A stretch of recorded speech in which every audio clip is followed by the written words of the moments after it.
Good morning, everybody. Happy Friday. The weekend is here. It's time for the weekend happy dance. I love my weekends. Don't you love your weekends? I just enjoy very much seeing and hearing my little baby voices in the morning. Not my personal baby voice, but my children. And just knowing that I don't have to rush out of bed in the morning and get them somewhere and that I can treat them a little nicer. You know, you got to be so strict on school mornings and rush everybody out the door and make sure they all got their little agendas signed and everybody's got their matching socks. And it's just so nice to have a couple of days off from that, isn't it? We also had yesterday off school. We got today off as well. It's teachers' convention here. And took the kids over to the mall and had some fun over there. Took them for new books. You know, all that good stuff that we mums get to do with our kids on our days off. So that was a really nice day. I hope you are having a wonderful day as well. I'm super happy today because we were forecasted to receive 10 to 15 centimeters of snow overnight, which we did not get. May still come later in the day, but it's always nice to wake up in the morning and not have any fresh snow. It's kind of a good sign that maybe spring is on the way. We can hope, hope, hope. All you Southerners probably have beautiful weather while we are still trudging through the messy, icy roads. But that's what we get for living up north here in Canada. That's just par for the course, I guess. Maybe we should move further west and a little bit south, see if we can get out to Vancouver Island or something fabulous like that. Anyways, thank you all for joining me today. We are here to participate in the Stash Busters program, and my name is Bradie Sparrow. Today we are going to be working on the Undone quilt, which you can see on display behind me here. If you have not gotten your free download of that pattern, then be sure to visit us at sparrowquiltco.com, where you can just click on the banner along the top page there, and it will bring you to a new page where you can enter your email address, and we will reply with an email that has the pattern attached so that you can join in on all the fun.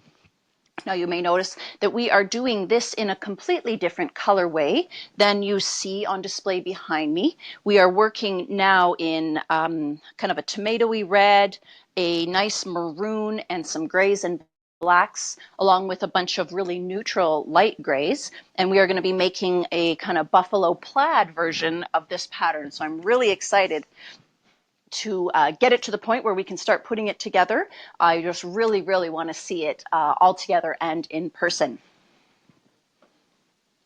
My phone's ringing, but I'm just going to ignore it. You guys are way more important.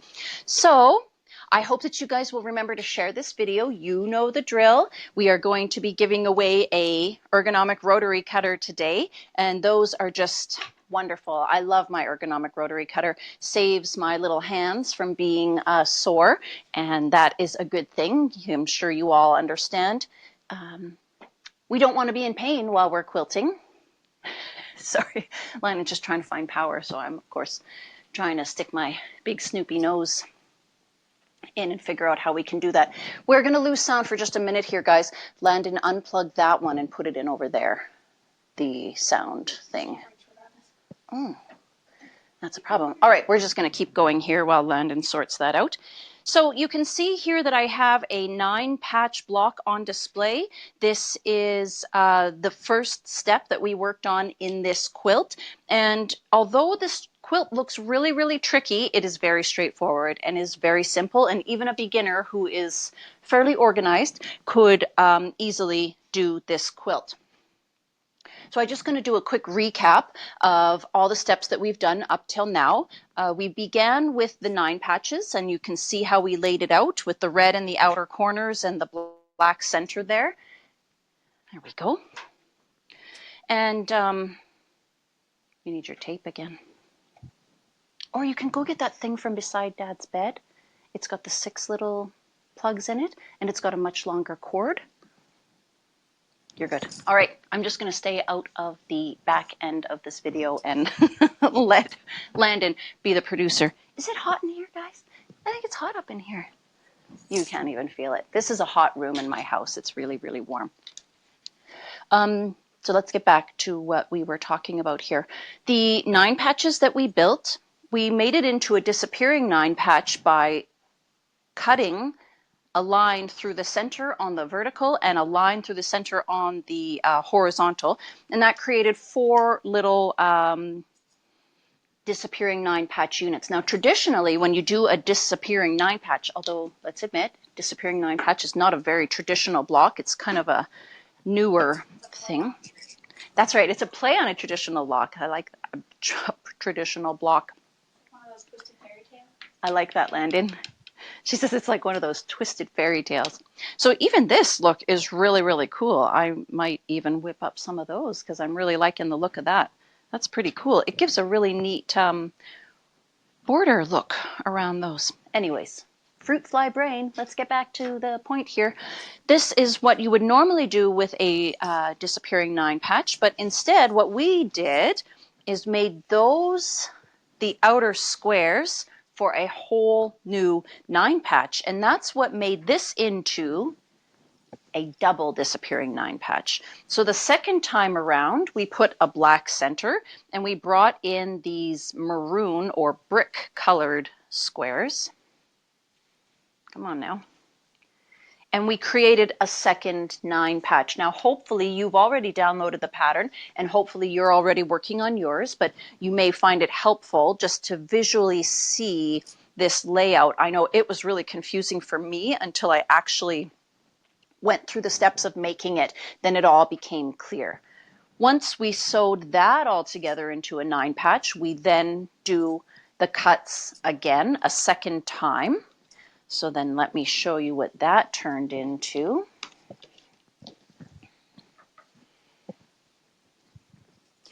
That yielded these. And we are calling that our double disappearing 9-patch. Now you may find that you are limited on time, or maybe you just don't want to commit to 90 minutes of watching this show with me, and that's fine. I totally get it. We also have some tutorials on YouTube where you can see a quick to the point version of piecing these blocks. We have both the 9-patch and we have the double disappearing 9-patch. We'll be adding a disappearing 9-patch very, very soon. And we have a few other videos there on YouTube, so I hope you'll check them out. And while you're there, make sure you subscribe to our channel so that you don't miss any of the fun and antics that we are up to. But this is what we're calling our double disappearing 9-patch. And now you can see how that's going to fit into the quilt. It's going to be this block right here. Okay, so we also have to create a second block, and I'm going to show you that one now. We worked on those the last time we were together on Wednesday.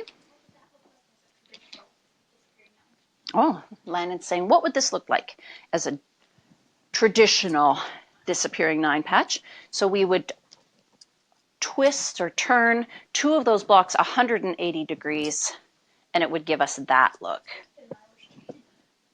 Yeah, almost Irish chain-ish, Landon is saying. And I really like that the two different sizes are two different sizes. I like that the blocks are two different sizes because it gives a whole different look. If they were the same size, it would just create one uniform square here in the center, but this offsets things and makes you have to think about it a little bit. I find myself always examining new quilts that I've seen for the first time, trying to break down where is the block and how did they build that. My mind immediately starts to deconstruct the blocks, and so I like it when it's a bit of a challenge, when I have to actually think and figure out what's going on there. What have they done to make that complex look? And like I said, I'm really happy to say that these are very simple, although they look very tricky. So you are going to look really, really awesome as a quilter. Like you can do just super tricky things when you make this quilt.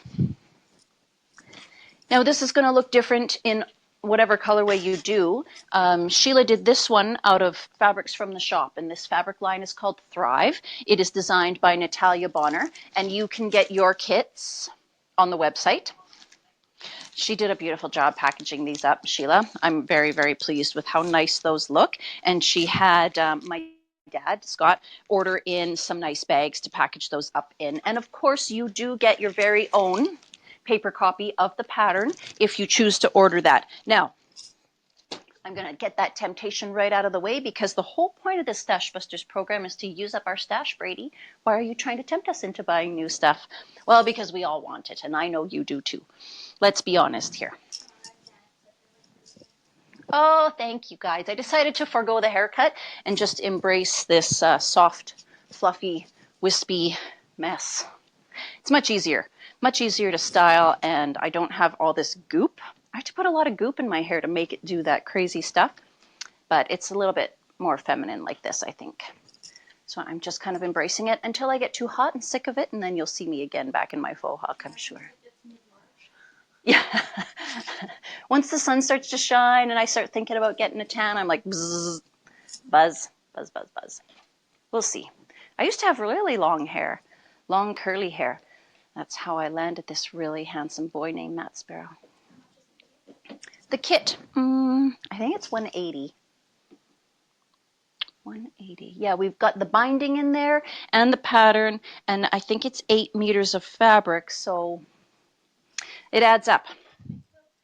It is a good size quilt. That one finishes at 68 by 75, so it's a fair size quilt. It's almost a twin, and it's a very generous lap size quilt. So it is a nice quilt.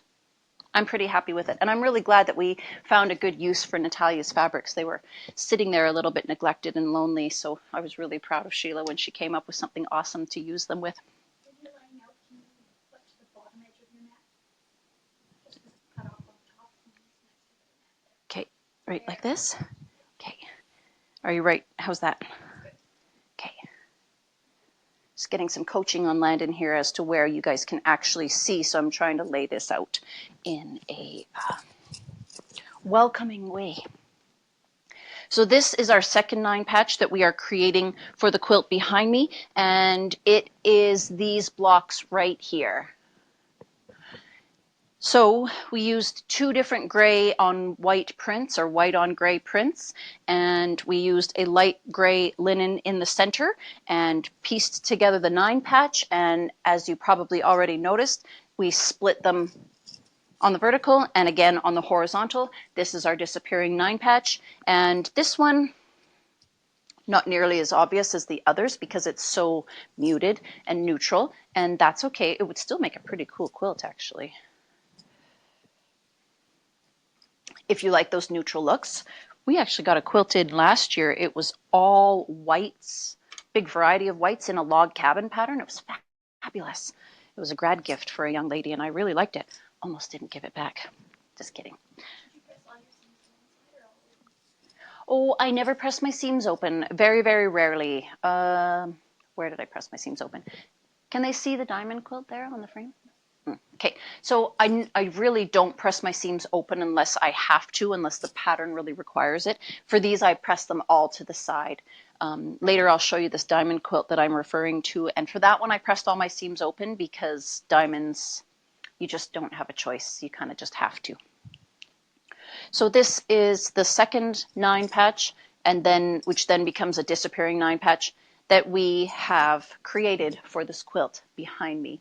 Now, what our next step is going to be is the creating of the setting triangles. And we're going to be using these blocks that we've already pieced, and they are going to be cut in half on the diagonal.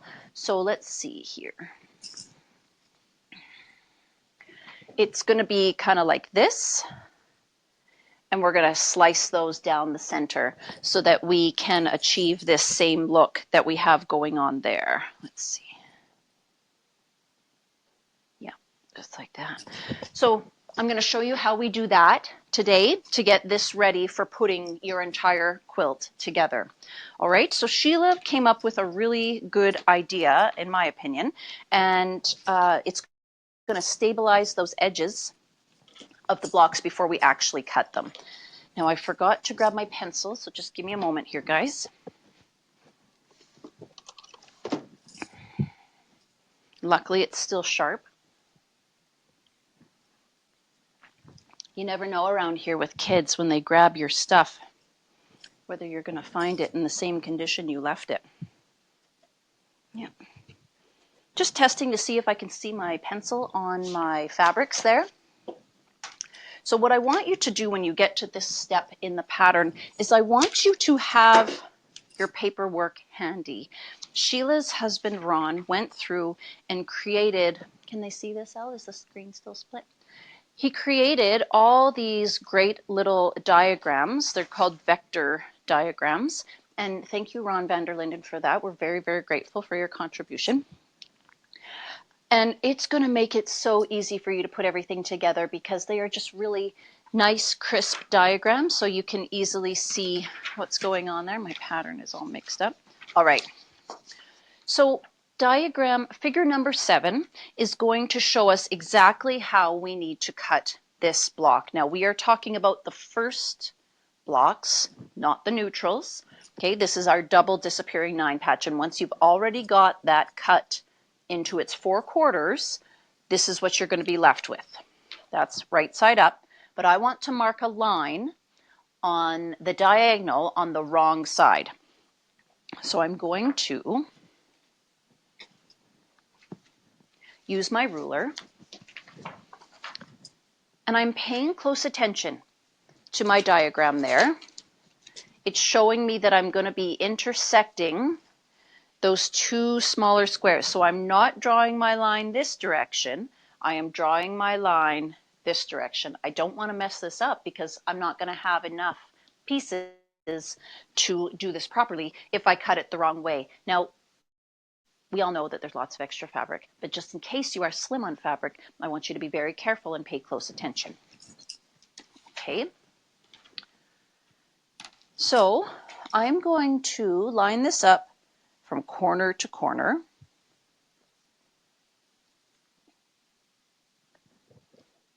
And I'm going to draw myself a line.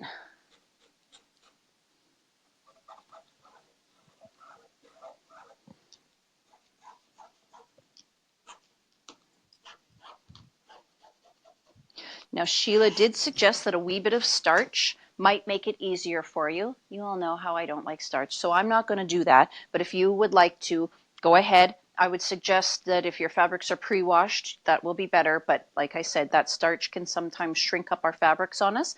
But if you've pre-washed, then the shrinking is all out of the way. So now I can see that I have got this marking line down the center. And what I'm going to do is I'm going to sew a 1/4 inch, maybe a 1/4 inch or maybe just an 1/8 of an inch. Sew a stitch line on either side of the line you have just drawn. So it doesn't need to be a 1/4 of an inch. Maybe we'll just keep it to about an 1/8 of an inch because I just want to stabilize that bias that's going to exist once I cut. But if I sew a stitching line first, that stitching line is going to kind of hold all those fibers in place, all the threads that are going the opposite directions, and it's going to stop that bias from stretching or distorting. Have you ever taken a piece of fabric that is cut on the diagonal and just pulled it? It just pulls apart like nothing, but it's not going to go back together after that. Once you pull those threads apart from each other, they can't repair themselves back together. So that's why we're going to make that stitching line. It's going to hold everything together for us nicely and avoid any distortion. So let's go ahead and stitch that line. Oh, my machine is already on.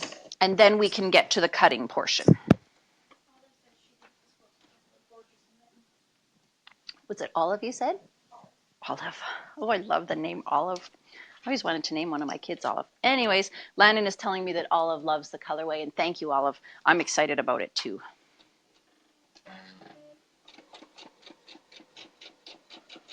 All right, so I am just like an 1/8 of an inch. This isn't a 1/4.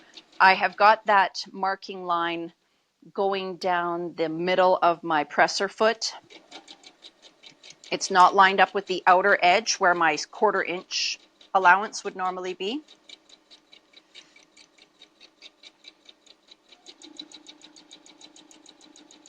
Do-de-do-de-do.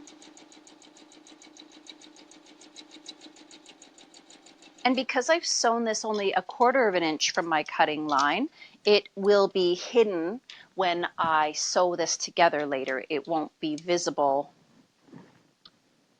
right along here. You know what I'm saying? Actually, this diagonal edge is probably the outer edge of the quilt. Yes, it is. And there I can see Sheila's stabilization seams that she sewed. So yeah, this bias edge is going to be the outer edge of the quilt. So this step is pretty important, guys. You don't want that outer edge of your quilt to get distorted at all.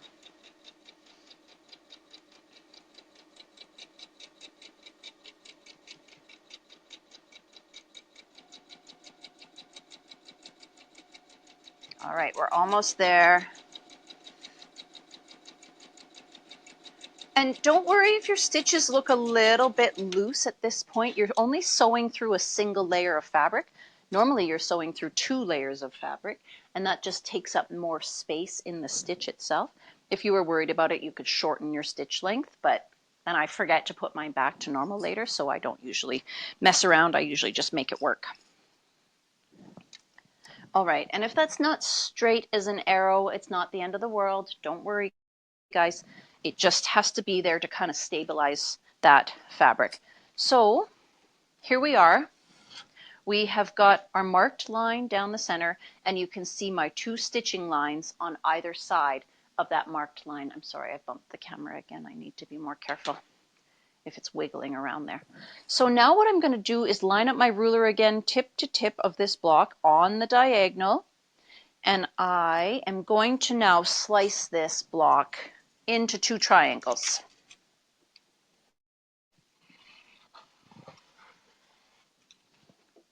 Yeah, I felt it. It was a bit thick there and I didn't press all the way through. There we go.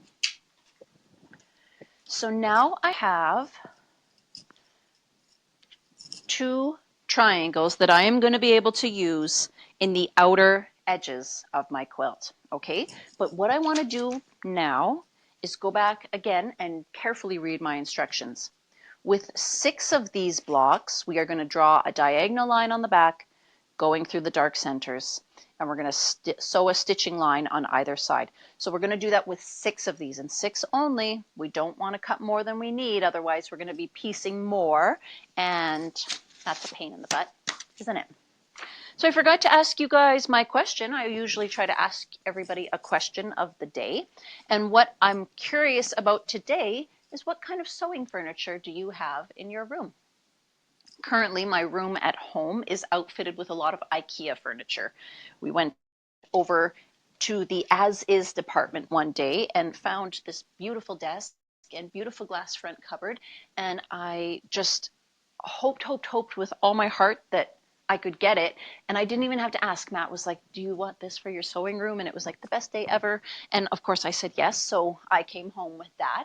But at the shop I have got a really fantastic table with an electric lift, and we also just got in the little nest cabinets for the ever sewn machines, and I'm tempted to bring some of that sewing furniture home because I love it so much. So I'm curious as to how you have outfitted your sewing space. Did you find a great deal somewhere, or did you just make some stuff work?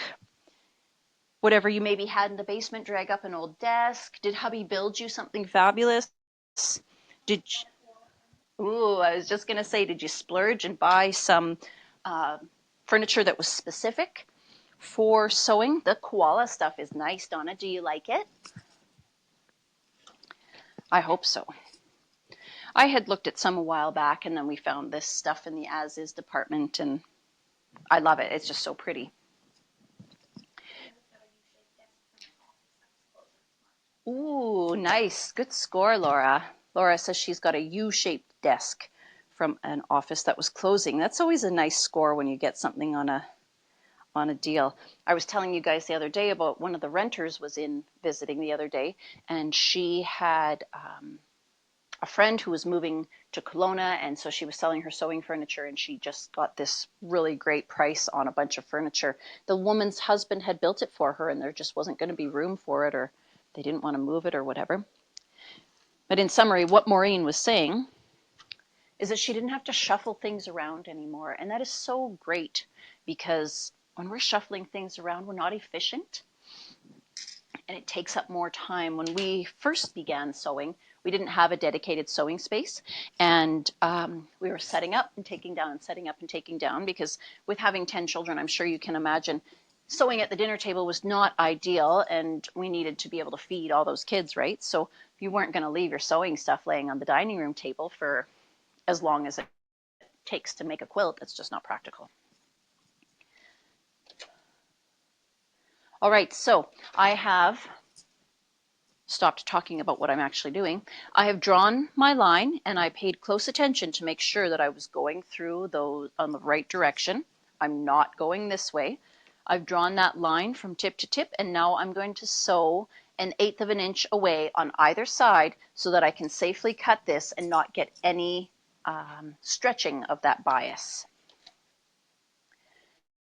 Now, you guys, please remember to share this video. That's going to qualify you for the draw. At the end of the video today, we'll be giving away one of our ergonomic rotary cutters. It is just the best thing since sliced bread. Boy, what rotary cutting did for the quilting industry, hey? Is there anybody out there watching today who used to cut with scissors and templates? I'm not sure I would have made it as a quilter without all the fancy gadgets that are available today. But I hear stories all the time about quilters who used to cut out their templates out of cereal boxes, and gosh, the things people used to do to make it work. And don't forget, you guys, that the first person who submits a photo of their finished undone quilt is going to win free machine quilting. We have a long arm rental program at the shop, and we also have 2 machines that are computerized, and they are dedicated to finishing customer quilts. Oh, where are we at? Here we go. All right. And so we would love to help you finish your undone quilt. And don't worry, if you don't have batting or backing, we can help you with those things. We sell them in the shop. We sell flannels and firesides and minkies. I think we're going to use both sides for this part. But when we get to the neutral blocks, I think we only use one. So we're going to read the pattern carefully here and make sure that we are doing things correctly. So with these first set of blocks, we're using both triangles. With the neutrals, I think we're only using the one.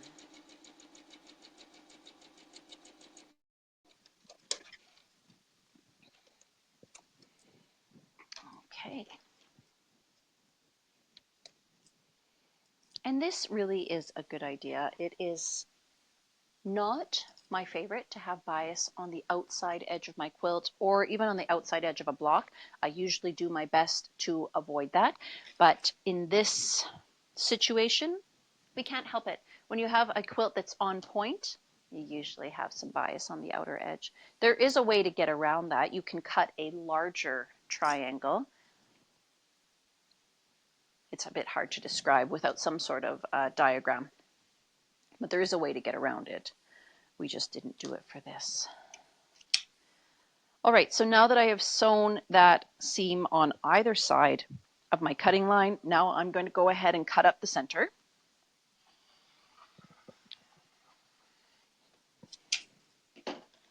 And we are good. No, not yet. I anticipate those arriving by the end of March.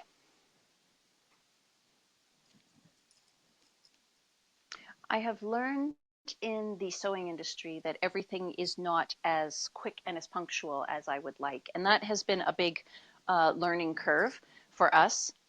Sometimes suppliers will tell you, oh, that'll be in 2 to 3 weeks, but what they really mean is 4 to 6 months. So patience is a virtue, it turns out, in this industry. All right, so again, we have the first block that we pieced. This is the double disappearing 9 patch that we've cut into 4, and now I'm going to cut it yet again. I'm going to first mark a line from tip to tip on the wrong side of it, and I keep my pattern handy so that I can make sure I am doing this in the correct way. If I cut across this way, I'm going to be in big trouble, and I'm going to be jumping up and down, really, really mad. So I want to make sure that I'm cutting this way and going through all those squares. All right. get that lined up, and then I will draw my line. I'm not using any fancy sewing pencil for this today. I'm just using my good old Field Notes regular lead pencil. Yep. You want to write a test? Here's your pencil. Remember those days, guys, when you had to fill in all those little dots for your multiple choice? Make sure you had a HB2 pencil. I've never seen any other type of pencil. Have you? Like, is there other types of pencils out there, or am I just crazy? I am. Don't answer that. Who has 10 children? Crazy people. All right, so we are just sewing down one side, and then I'll flip it around and sew up the other. And I hope you caught my question earlier. I want to know what your sewing furniture is in your sewing room.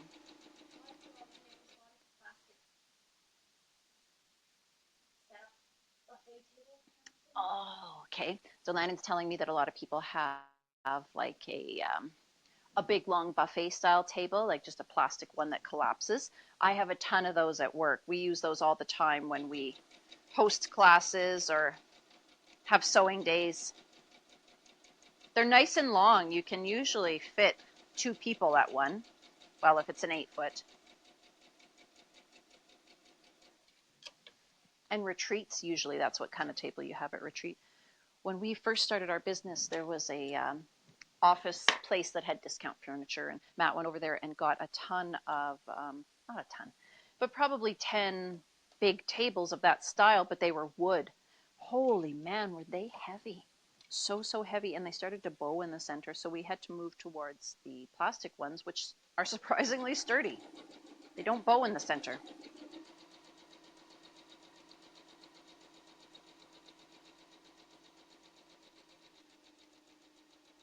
All right, so this is our third block that we have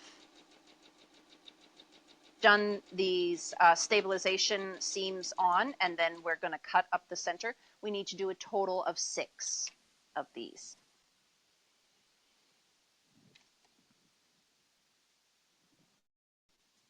Now, hopefully you've been watching all along, but if this is the first time you've found us, then welcome to our Stash Busters series.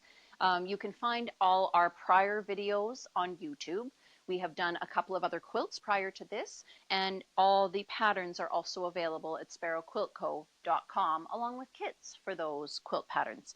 You can also find us at sparrowquiltco.com. There's a Stash Busters link there, and all the videos are listed on a single page, which makes it really easy for you to find and follow along.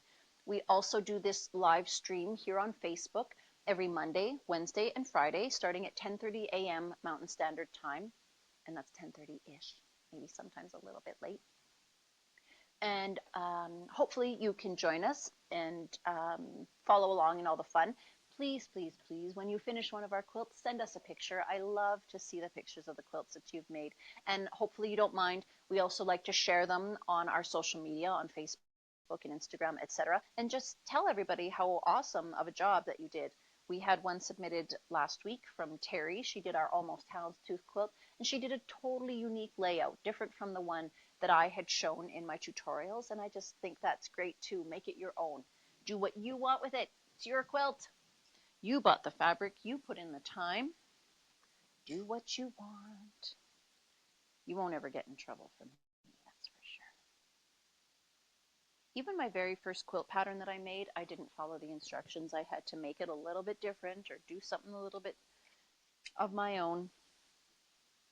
And so I totally get that when people want to make it unique. All right. So we've done 3 of those now. How about we switch to our neutrals, and I will show you how we do those ones as well. But again, I'm going to get my pattern out, and I'm going to keep it handy because that is going to be helpful to make sure that I'm doing it correctly.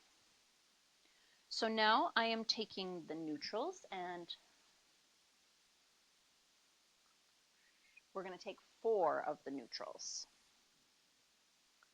1, 2, 3, and 4.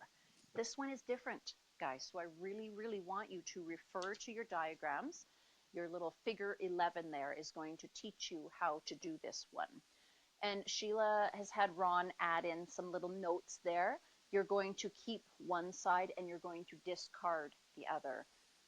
I don't know what you're going to do with those. Maybe you can sew them back together and make them into a pillow, or stuff them into dog beds, or give them to someone else who needs a piecing project to work on. But that is what you are going to do. Okay, take one more block. Okay, so there's two different cutting instructions here. We're going to start with figure 11 on your pattern, okay? This time, we're going to arrange it so that the tiny block, the tiny full square, is up in the top left corner. And according to my diagram, I'm going to intersect this one this way, okay? So different than last time where we were going through the squares, we're going to go at it this way. So I'm going to flip this over, and I'm going to draw my line from this point to this point.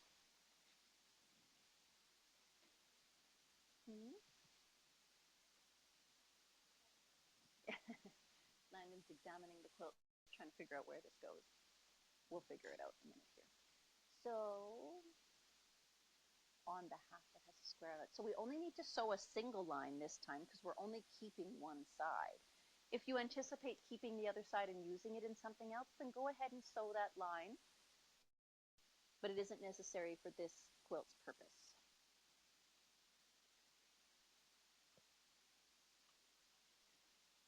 I like to start my line drawing in the center of the block and come out, which you'll find that even though that's not cut, it's still a little bit stretchy just laying there because it's on that bias, even though it's not cut. So I will usually draw out from center and draw out from center, because if I draw all the way this way, I find I get a little bit of a wave and it starts to shuffle or move the fabric towards me. So I try to distribute. Did you see that, how it moved there?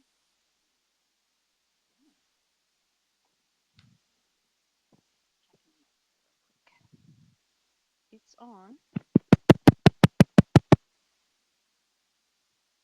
Are people having trouble hearing?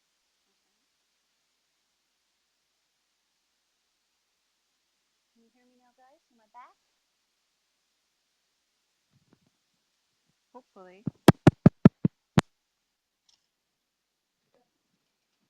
All right, now I am going to go ahead and sew a seam 1/8 of an inch away from my drawn line on the side that the square is on. I don't need to do it on this other side. Watch your diagrams carefully. That is my advice on this one.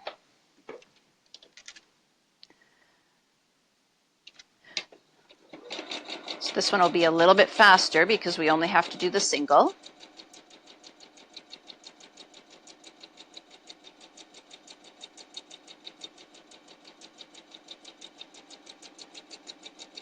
Are we good? Oh, okay. There's more 9 volts here. Hopefully one of them is good. All these electronics that we use to run our show, we've got 2 iPads, and then we've got these audio things. One is called an iRig and hooks up to this microphone. I'm getting in trouble. They all take batteries, and these batteries die. So we have to be on top of things and change them all the time. All right. This is the side I'm keeping. This is the side I am not. Because this is the side I'm keeping, that is the side that I have sewn that stabilization seam on. Now I'm going to go ahead and cut down that center line that I have drawn.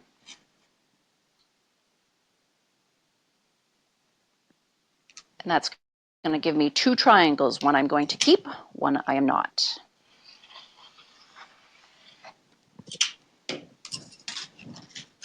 All right. So the one you're keeping looks like this. It has that square in the outer corner.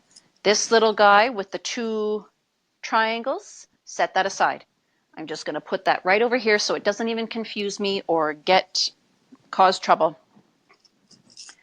just get it right out of here.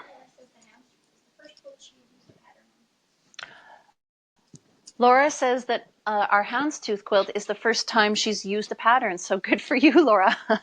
That's awesome. I'm resistant to patterns too. I make up all my own stuff, as you can see. All right, so again, I am paying close attention. I'm going to draw my line from point to point on the wrong side of the fabric, and I am making sure that my square stays whole. I am not drawing a line through that tiny square. That one will remain intact. So we'll line this up tip to tip. And don't forget to share the video, guys. I want to give away a rotary cutter today. So when you share the video, you are entered into the draw to win. Simply by sharing this video. If you've never shared a video on Facebook before, then you're just going to look underneath the video. You'll see the option to like, which I hope you'll do as well, to comment, and to share. And that's what you're going to choose, is to share. And that just helps us spread the word about what we're up to, free patterns and tutorials, and in an effort to help you use up your stash, which we all know is a good thing. So now that I've drawn my line, I'm going to sew my seam on this side, the side that has my full square on it, okay? And that's the smaller square.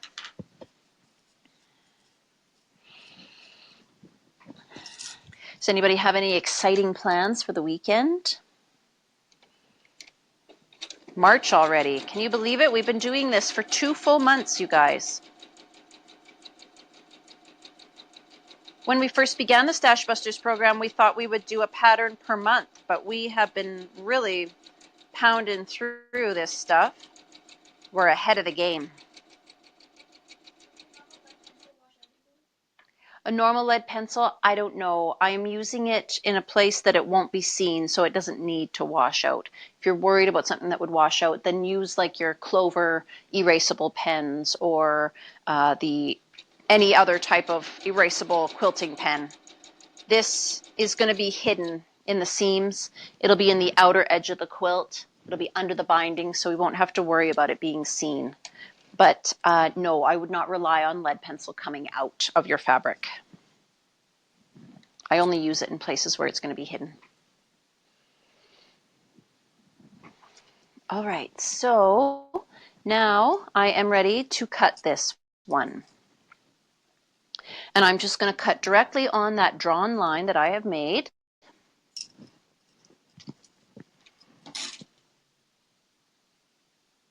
And then I will discard this other triangle that I no longer need for this quilt.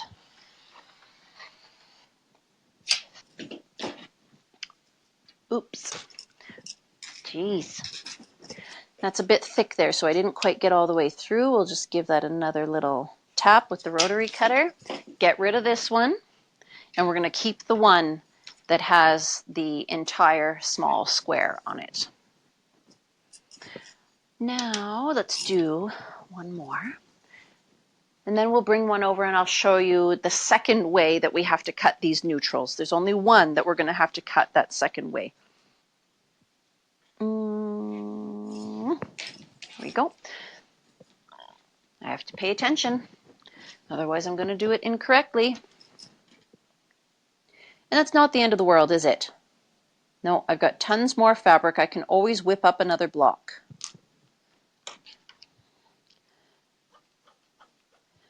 I made a rule for myself a long time ago that I was just going to enjoy quilting and not get too bent out of shape over it. It's supposed to be something enjoyable. And if it's stressful, then it isn't fun. So I like to really try to have a carefree attitude about it, and I hope you will too. Just try to embrace that. It's not the end of the world if things don't go perfectly. It really isn't. So now we are going to sew again just 1/8 of an inch on the side where that small square is. The other side of these ones, did they go back into your stash? The other triangle that I'm discarding, yes, you could absolutely put that into your stash. You could even use it as background fabric for something else. I met a lady, Marge O'Hara. She used to work at a local quilt shop, or teach there anyways, and she would just create her own background fabrics. Instead of going out and buying yardage of a neutral fabric, she would go through her scraps and she would literally build her own background fabric. And it gave her quilts so much interest. It's a lot of work, don't get me wrong, but it just really added a neat effect because there was so much variety in those background fabrics. Some of them were just teeny tiny pieces. I admire her dedication, but I'm not sure I've got it. I'm too impatient. Just cut it off the bolt. Give it to me new.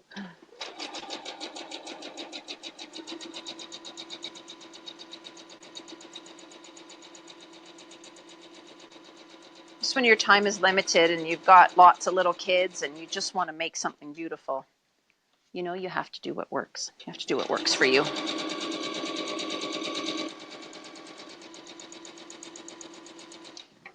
And there we go.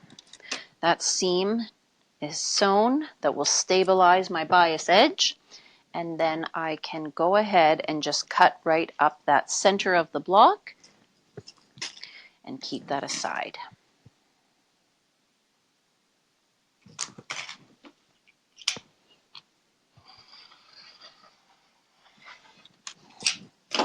All right, so that is a discard and this is a keep.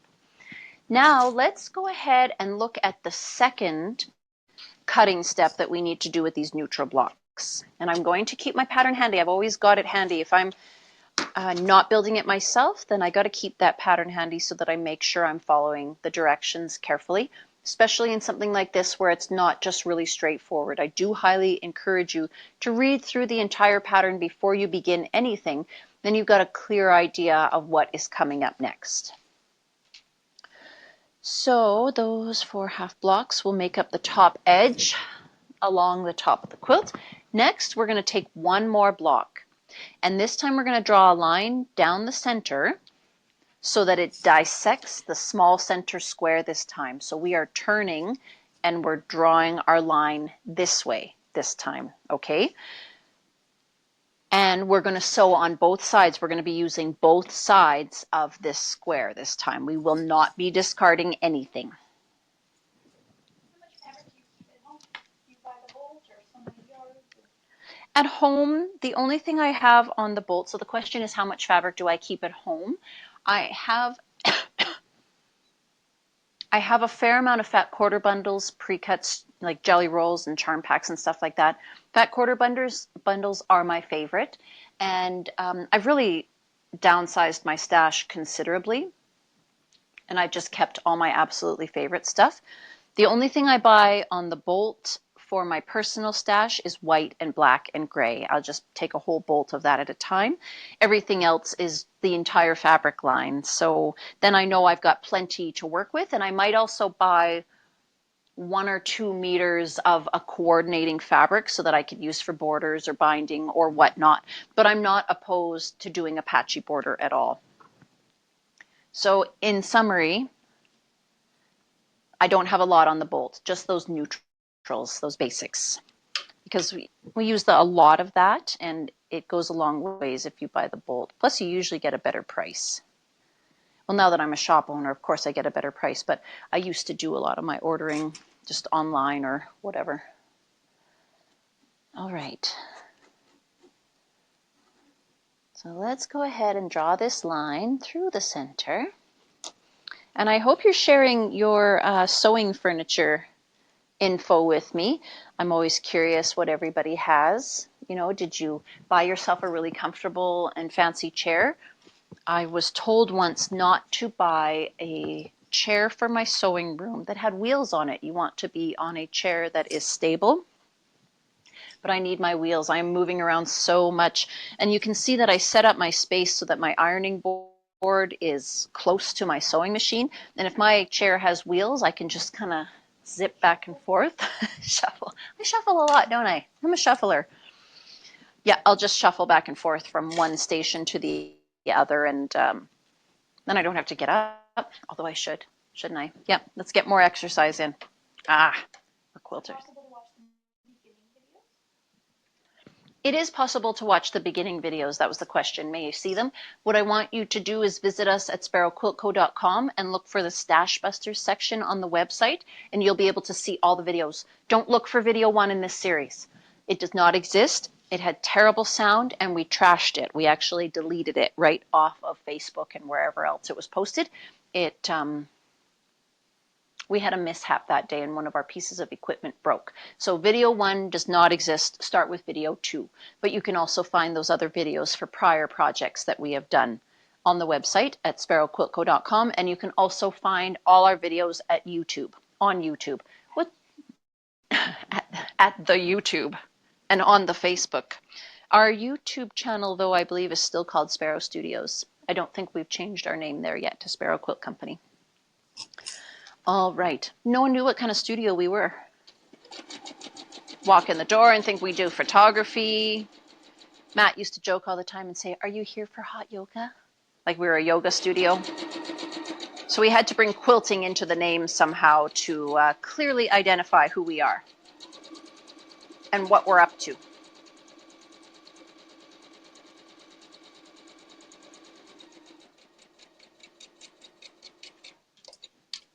Okay, so I've just sewn one line on the side of my drawn line, and now I'm going to go ahead and sew the other one. This is the only one I'm doing this with. Just one time I have to do a block like this.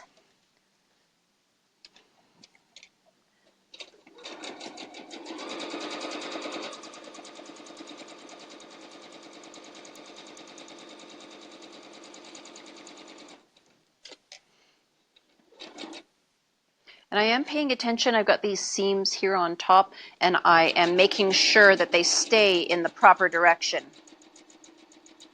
while I'm stitching over them. And we will go ahead and trim those away. Okay, so this time I'm not discarding anything.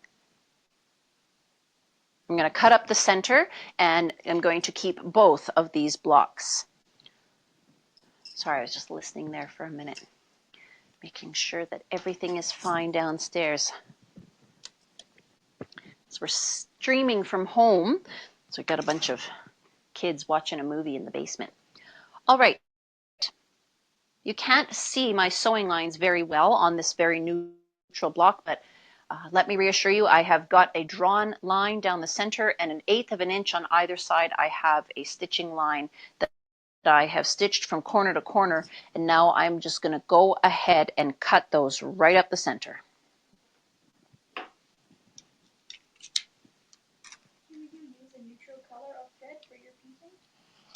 Do I use a neutral color of thread for my piecing? I sure do. Today I am using Aurifil 2000, and I believe that is one of the most popular colors for piecing thread in Aurifil, and I'm really looking forward to bringing in a line of Aurifil thread. It is a beautiful thread for piecing in a 50 weight, and it's really, really a nice thread. Probably one of the most popular threads in the world, I would go ahead and say. The machine I'm sewing on today is called the Eversewn Sparrow 25, and when I get the Sparrow 30, I will be replacing this one with that. Uh-oh, I just pressed a button. I don't know what I did. Just want to make sure I'm on the right.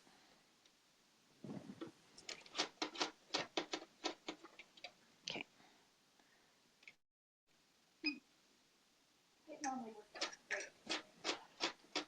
I'm just doing it with my hand wheel. I don't want to start sewing and maybe I'm on a multi-step stitch and then I'm going to break a needle by smashing it into my presser foot. But everything looks okay now. I don't know what I did. But I think we're good. Now I'm all flustered. I need a drink of coffee. Red says she uses to spin around piano stools. Ooh, that's a good idea. I sit back a lot. I would fall right off my chair if I didn't have a back on my seat. Wouldn't that be fun, though? Bradie on the floor, feet sticking straight up. Oh, my back hurts just thinking about that. So I got a little honest confession to make.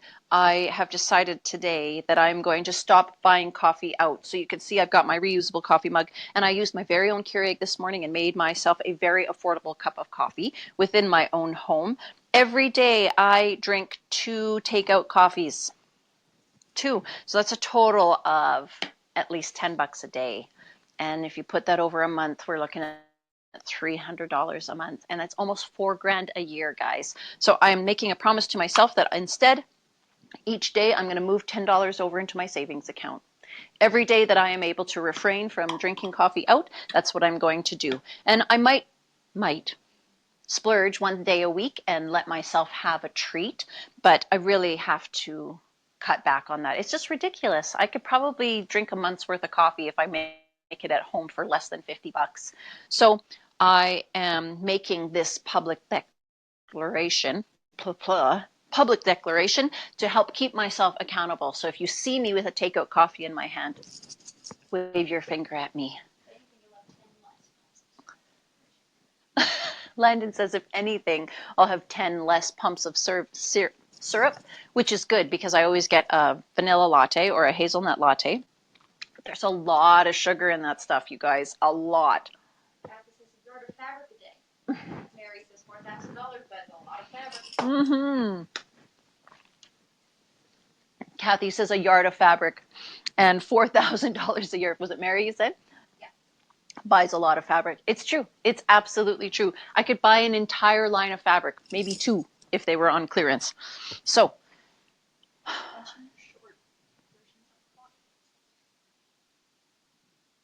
Mention the YouTube videos. So I know, you guys, that sometimes this show can get a little bit lengthy and a little bit chatty, and maybe that's not for you. That's fine. I totally get it. But this is my talk show, and we're here every Monday, Wednesday, and Friday to talk and sew with my quilting friends online for 90 minutes. If that's not your speed, no problem. Visit us on YouTube, and you can see the shorter version where it's short and sweet and to the point. All right, that might be better suited for those of you who don't have a lot of time. All right, so we now have those all ready for putting together. We have cut the bulk of our outer edge setting triangles. That's right. Oh my word, I could totally afford a brand new sewing machine at the end of the year. Woo! I don't need a brand new sewing machine. I have way more than enough sewing machines. But seriously, $4,000 a year is a huge contribution to a year of university. It is a huge contribution to a teenager's vehicle.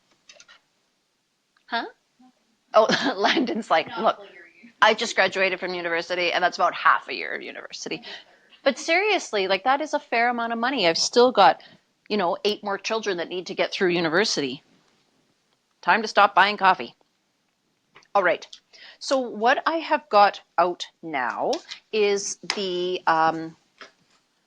layout of the quilt. And Ron Vanderlinden, Sheila's husband, who created all these diagrams, named this diagram Exploded. And I thought that was really suitable because it's got every block in it, but they're just slightly separated from each other so that you can see very clearly what the layout is. I haven't mentioned it throughout this process, but in the instructions, Sheila has you label each and every block with a certain letter. So I'm going to bring this up a little bit closer. You can see here, can they see what I'm pointing at? Down a little.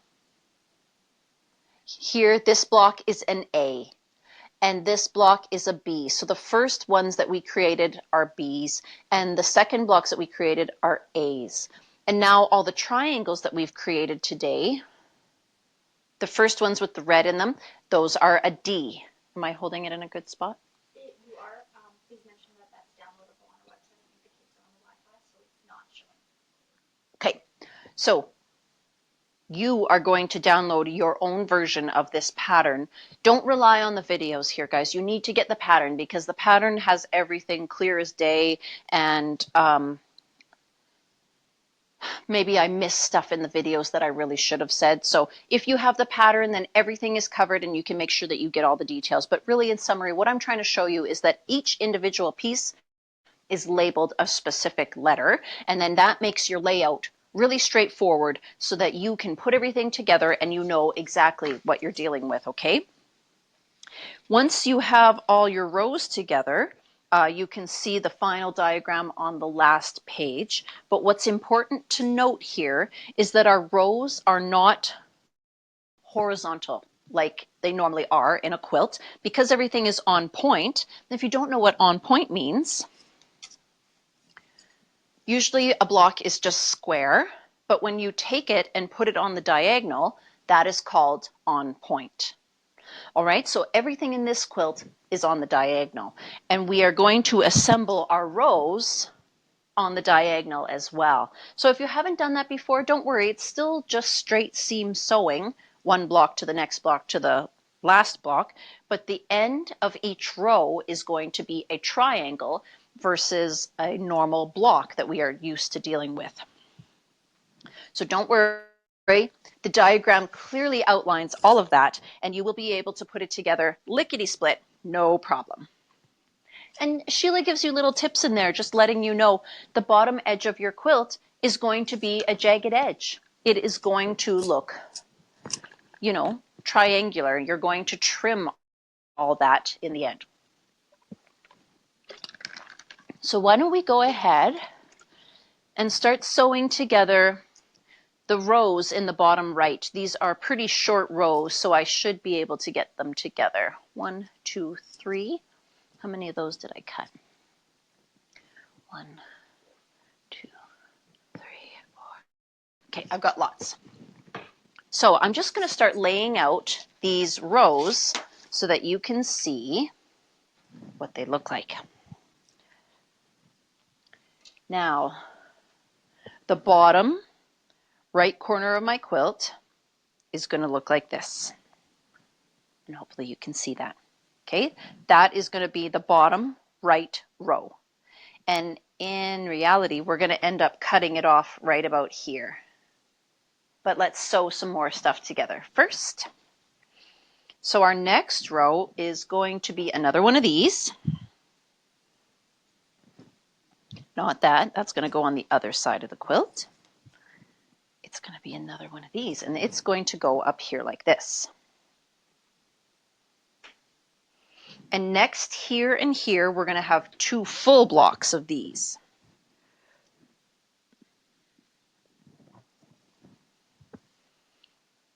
And we want those arranged with the black squares down. And then we're going to put another one of those right here.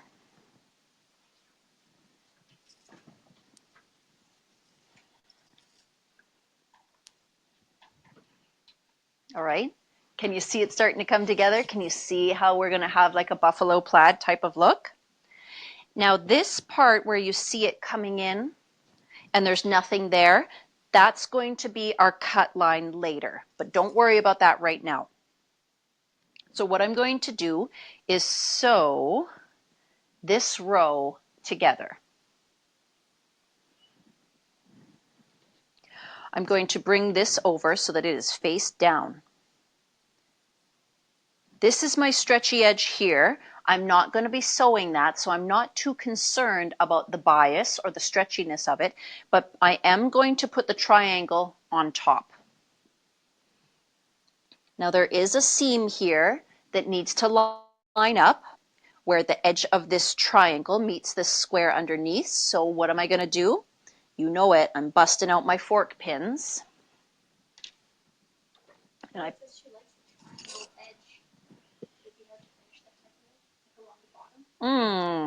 So someone is saying that they like that triangle edge, and would it be hard to finish that? I don't think it would be. I would suggest you might need your binding to be on the bias so that you could create this inner corner. I don't know for sure. It would. You could do a point somehow. Yeah. Do a or stretch it over that curve then. So now I'm just pondering.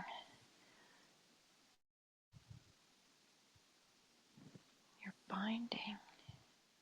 I mean, you would have some different angles with your binding. I'm not sure how that would work out. I would be very interested to hear how that goes for you if you choose to do it. I'd like to see and maybe hear how you did your binding, because I'm not sure. I'm just not. I did something with triangles in my binding forever ago, literally probably 2008.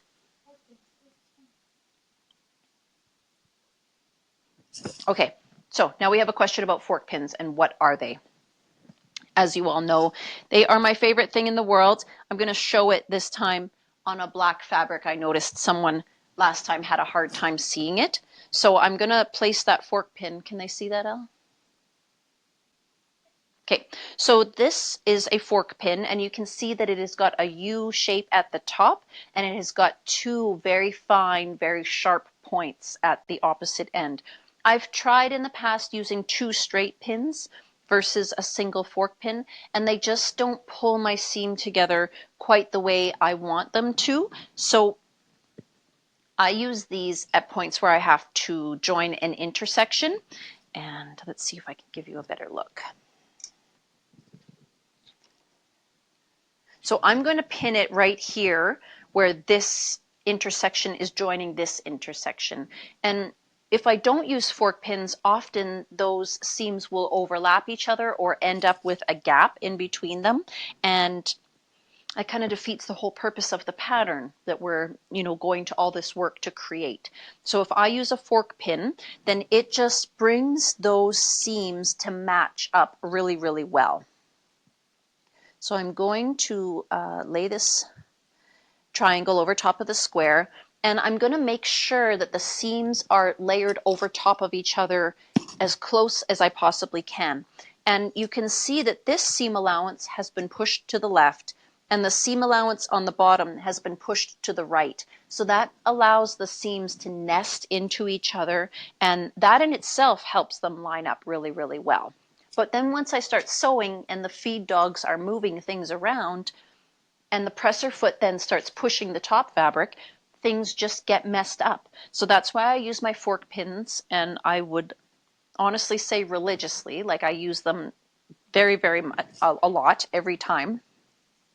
And I know a lot of you are not comfortable sewing over pins, so if you get really close to the pin and then just pull it out, that's up to you.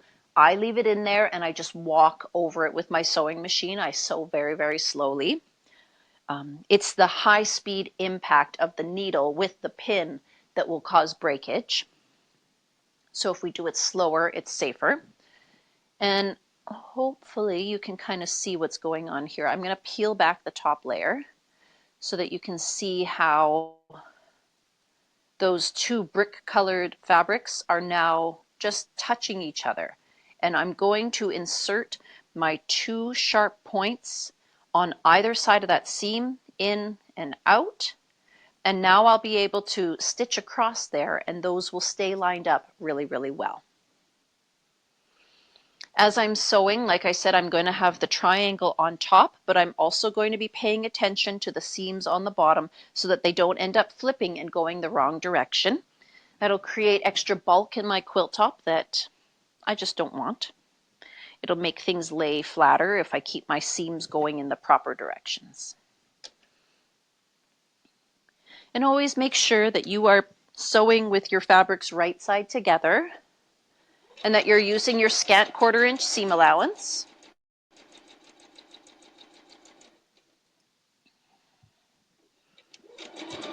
And that's going to give you the accuracy that you're after.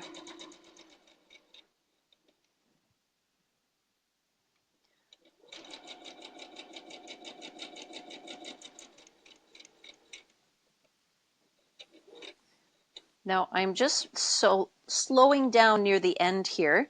Because I have a triangle tip, what happens is the presser foot puts so much pressure on the fabric, and as I'm easing it under the presser foot, that little triangle tip doesn't have a lot of control, and it starts trying to change direction and go places that it shouldn't. So I usually like to bring over a pin or even an awl, which is a really sharp tip sewing tool, and I'm going to hold that tip in place so that it stays perfectly lined up. If I don't, then it will cause a smaller or larger seam allowance where it starts to kind of, slide out of control. It starts to fishtail, kind of like your car does on ice. It's really the only thing that I can compare it to, and I'm sure you've experienced it in your sewing. So get yourself something sharp that you can hold things in place, and it's got a really fine tip, and it'll hold things where you want them to be until you finish that sewing line. All right. Got my iron here and ready, nice and hot. Oh, the light's flashing, so that means it's turned off. Let's plug it in again. This is not my fancy iron today, so it does not have, it doesn't stay on for a long period of time like my other one does.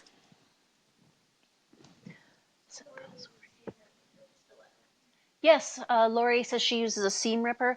That is also a good option. All right, so I'm just going to press this block, this partial row open, and I'm setting my threads first, setting my seam, and then I'm going to open this up, and I am pressing towards the triangle side, but at this point we really just want to each row that I piece together, I'm going to reference to the prior row, and I'm going to press them in opposite directions. So this row will all go to the right, the next row will all go to the left, and that will help me nest my seams like I just showed you a moment ago when I was doing with my fork pins. All right, so there we go. That is now sewn together, and that tip just lines up really beautifully because I took the time to use the fork pin and keep it where I wanted it. Now I am going to join this block onto here, and again it's going to be a similar situation with the nesting seams there.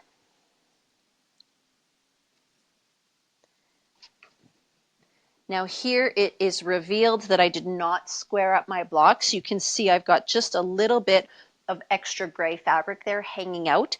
I'm going to allow that to hang out more. I will not follow that for my seam allowance. I will follow this other line that is more accurate, and that will just be a larger portion of seam allowance when I encounter it. I do highly encourage you to square up all your blocks though.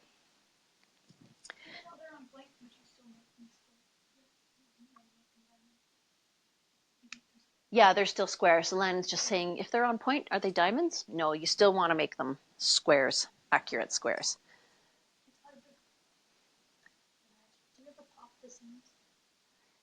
Do I ever pop the seams? I'm not sure what that means. I'm assuming that might be similar to Kathy Strassen's spinning the seam allowance trick, and I still haven't quite figured that out, Kathy. I did it once and then I haven't tried it again, but it does reduce your bulk if you can. Kathy Strassen showed us this cool trick where you can alternate the direction of the seams just by turning it a different way, and that will reduce your bulk in your blocks where you've got intersections joining each other. Have any of you seen that episode we did with Kathy Strassen? It's been a few weeks now, but we had a local quilter and a very good friend of ours come in and do a trunk show of sorts and show us all her quilts that she's made over the years. And I shouldn't say all, I'm sure there are many, many more. But boy, we had a fun day looking at all of Kathy's quilts. Such a great source of inspiration. So if you are feeling a little bit stalled in your sewing and you just need a kick in the pants, go find that interview that we did with Kathy Strassen. It was a lot of fun.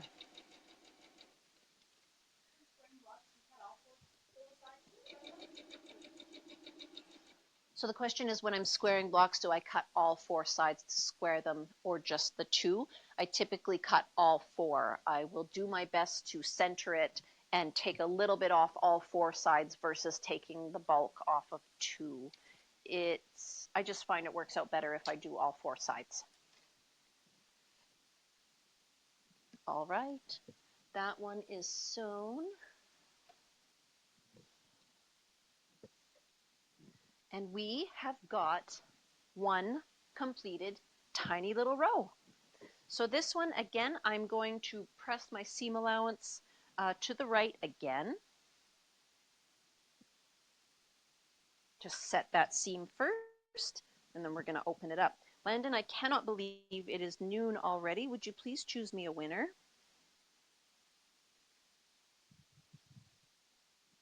We are going to give away a rotary cutter. I know you all need one. All right. Oh, I'm excited to see this coming together. I hope, you guys, that you will leave me a comment telling me what you think of our buffalo plaid undone quilt pattern. And remember, the first one of you that sends us a photo of your finished undone quilt, you are going to win free long arm quilting. You'll just have to mail it in to us. We'll get it all finished up for you. We have a winner already? Oh, well, we'll have to. Oh, I did see one that was almost done. Really? Okay. Well, we're going to have to dig that out. Hopefully we already have a winner. We'll announce that on Monday. We'll be back at 10:30 a.m. Mountain Standard Time with our Stash Busters program. I hope that we will see you there. Don't miss out on the fun. You'll miss out on all the prizes and just all the crazy antics that go on around here. Make sure you get your undone pattern this weekend. Next week when we start on to a new pattern, that pattern will no longer be free and you will have to purchase it. So you want to get it now while you can for free. And if you're interested in the kits to make it just like the one you see behind me here, you're going to check those out at sparrowquiltco.com. Now, Miss Landon is choosing a winner for us. Donna Faye Bauer. Congratulations, Donna Faye. Please send us a private message with your mailing address, your email address, and your phone number, and we will get an order submitted into the system and get you a free ergonomic rotary cutter, which I'm confident you're just going to love. And again, if you're interested in any of our prior videos, check them out on YouTube. Please subscribe to our YouTube channel so that you don't miss out any of our future videos. And if you want the short and sweet version, check out those Quilt Block Studio videos on YouTube as well. You can find everything at sparrowquiltco.com. Just find the Stash Busters section on the website and you will be able to watch any of our prior videos. Thanks a lot for watching today, guys. I've really enjoyed the day with you and I can't wait to see you next Monday. Thanks for watching and bye for now.